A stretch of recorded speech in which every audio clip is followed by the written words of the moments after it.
Increased applications for third phase of stimulus program. We'll have details to this story and more in the national report.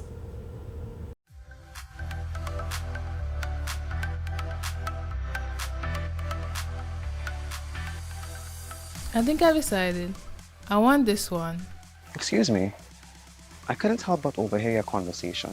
Can you tell me why it is you decided to purchase this fridge? Sure, because it's a lot cheaper, looks good, and if I should say, does the same job as all the others. I see. Can I show you something? No problem. See what the sign says? It said this appliance uses natural refrigerants. So, This refrigerator uses green cooling technology with natural refrigerant, which is environmentally friendly and does not hamper to the environment and the ozone layer. Equipments like these will greatly reduce your electricity bill, last longer, perform better, and protect the environment, and will give you the peace of mind in knowing that you are doing your part in creating a more environmentally responsible world for current and future generations. so you're telling me that this fridge right here may cost a little more now, but I can save on my electricity bill? It will perform better and last longer than this other one and have all the things you just said? Oh yeah. Remember, when purchasing an AC or refrigerator for your home or business, be sure to ask for the one that uses natural refrigerants. Go green. Let's beware, let's beware. Cooling, going green, you hear? So the ozone layer won't disappear. So let's go green, using natural refrigerants, let's go green. With the details to the news for Tuesday, October 4th, 2022, I am Chrisanne Mitchell. The COVID Economic Secretariat (CES) is reporting an increase in applications for the third phase of the COVID-19 stimulus package. In a recent address to the nation, Prime Minister Honorable Deacon Mitchell said Cabinet endorsed a revised package of relief measures to support individuals and businesses who continue to be impacted by the lingering effects of the COVID-19 pandemic. December 31st, 2022 is the deadline for submission of applications for the unemployment benefits or the economic benefit for micro and small businesses. Deputy Project Coordinator at the COVID-19 Economic Support Secretariat is Chanel Andrews. Usually, we process an application within 2 weeks, considering that we have to do the field visits and we have to assess the applications. However, I must say, due to the launch of this third phase, we have had a very high influx of application. To date, we have in excess of 2,000 applications to process. We are also dealing with walk-ins in excess of 100 persons per day. It had tapered down a little now that we are more into the program, and on some days we have as high as 350 something persons to deal with on a day. So it had put a little pressure on us, but we have restructured our operations to make sure that we process these applications and persons can receive their disbursements. We have started disbursing applications, payments already since the 1st of September. The third phase focuses on providing assistance to micro and small businesses and unemployed persons affected by the pandemic. We are offering up to $30,000 in grants to small business persons, existing as well as new startups. We are also providing unemployment benefits where we work in collaboration with the National Insurance Scheme. If you have been unemployed as a result of the pandemic, you were laid off from your job, you can get unemployment benefit assistance for the period September to December. So we have extended it once again for those persons who were unable to gainfully seek employment, and the period is from August to December. Ms. Andrews also spoke to the time frame for approval and the relationship between the CES and the National Insurance Scheme in verifying the legitimacy of applications received for unemployment benefits. The individuals would have to apply to us. They would produce a copy of their layoff letter from the employer stating that they were laid off as a result of the pandemic, and a copy of their NIS number. We normally work work along with the National Insurance Scheme by submitting the names to NIS to confirm that the persons are, one, indeed registered and they had contributions up to X amount. So we basically verifying that there's no contributions for the period that they are claiming that they are unemployed. So that is how NIS works with us to verify these contributions. Forecasters at the Meteorological Office at the Morris Bishop International Airport have warned of a medium chance of flooding with the passage of a strong tropical wave Tuesday night into Wednesday morning. The bulletin stated that recent satellite-derived wind data suggests that a broad low-level circulation could be forming in association with a tropical wave located approximately 430 miles east of Grenada.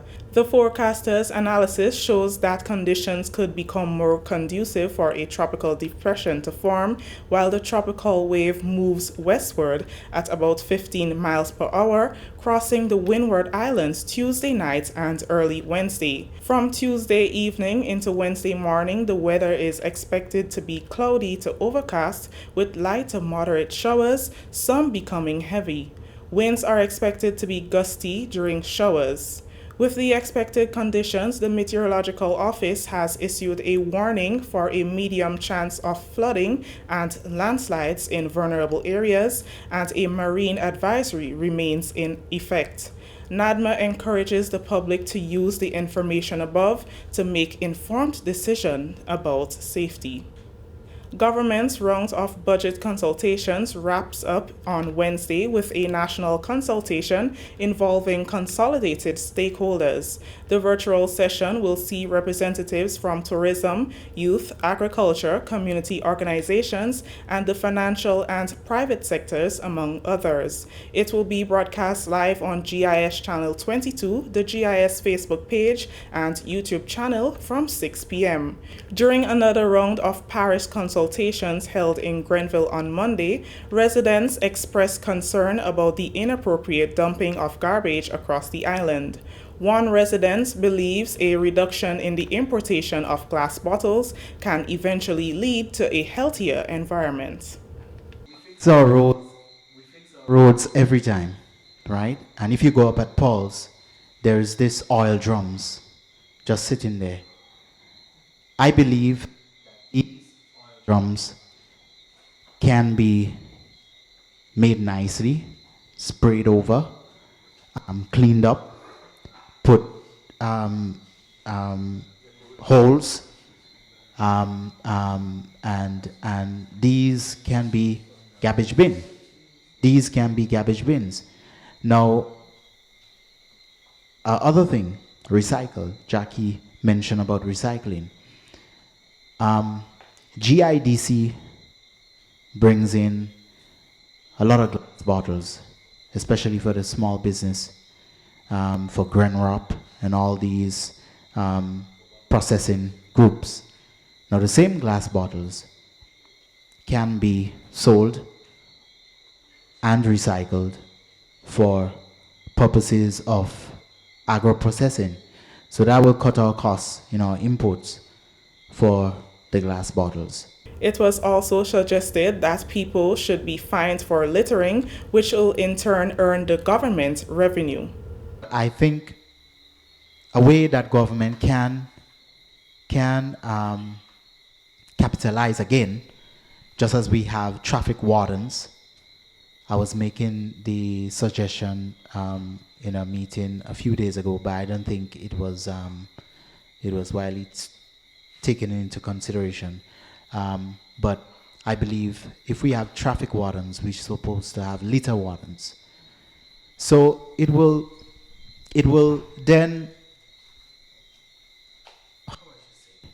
if I'm choosing to litter, I'm choosing between paying a fee of $300 or $150, nothing ridiculous, just to get people deterring from littering. And that's a way that government can collect extra revenues. Another believes that more recycling bins should be placed at strategic locations across the island. One of my pet peeves is recycling. I don't understand why we don't have recycling bins. I don't know whether maybe it's not economically viable, whether it doesn't bring anything or it costs more than it brings. But, you know, just even at home, I do my best not to throw away glass bottles, ketchup bottles, whatever other glass bottles we have. But eventually you do, because you can't just keep keeping them. So I would like to see us have more recycling bins around the country. This is the National Report. More news after the break. Prepare for hurricane. Prepare for hurricane. Make sure you have your radio and your batteries too. Waterproof flashlight candles will do. Tin stuff, garbage bag, first aid kit. Come on people, make sure you have it. Clean water in a container and a hurricane plan. Hear me no man. Hurricane damage is beyond your control. Surviving the aftermath is up to you. Have a hurricane plan. It can save your life and your family too. Prepare for hurricane. Your hair, prepare for hurricane. The Ministry of Youth, Sports and Culture in the Ministry of Education, Youth, Sports and Culture embarks on a series of reconsultation meetings in various parishes and with major stakeholders for the implementation of the National Policy on Sports and Physical Activity. These consultations have been planned to reconnect with the public on the objectives and purpose of the policy, which aims to put structures in place to improve and develop sports and physical activity in the Tri-Island. Discussions will also place emphasis on the development of sports at the grassroots level within communities. The first meeting takes place in St. John on Thursday, October 6, 2022 at the St. John's Anglican Primary School.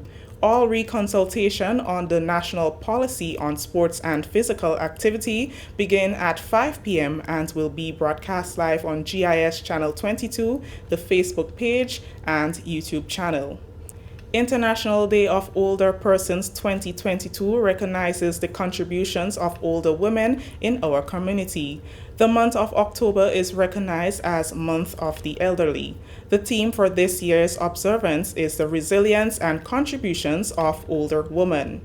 Older women make up most of the population worldwide and have been severely affected by the global pandemic and other challenges. Minister for Social and Community Development, Housing and Gender Affairs, Honorable Philip Telesford, says the government recognizes and appreciates the contributions of the elderly. This year's theme is timely and acts as an indicator and a reminder of the crucial role older women play in navigating global difficulties and making valuable contributions to their solutions with fortitude and tenacity. The main objectives of this year's observance of the United Nations International Day of Older Persons are: 1. To highlight the resilience of older women in the face of environmental, social, economic, and lifelong inequalities. 2. To raise awareness of the importance of improved worldwide data collection disadvantaged by age and gender. And 3. To call on member states, UN entities, UN women, and civil society to include older women in the center of all policies, ensuring gender equality as described in the UN Secretary General's report titled Our Common Agenda. Minister Telesford says that the government also recognizes other challenges the elderly is faced with and as such have made the commitment to alleviate some of the burdens. The government, through the ministry, continues to aid and partner with various stakeholders who provide services to older people in our Tri-Island state. The government of Grenada has remained committed to providing financial assistance through subventions to the Grenada National Council for the Disabled, GNCD, Grenada Citizens Advisory and Small Business Agency, GrenCase, Grenada Association of Retired Persons, GAP, and several geriatric homes to aid in their effort to provide quality services to the local older population. The Ministry of Social and Community Development, Housing and Gender Affairs will spearhead activities in recognition for the month of the elderly. A church service on October 5th will commence the month's activities. Other activities include a health fair for the elderly, workshop for staff at geriatric facilities, among others. That story has brought us to the end of the news for today, Tuesday, October 4th, 2022. On behalf of the entire news and production team here at the Government Information Service, I am Chris Mitchell saying thank you for joining us.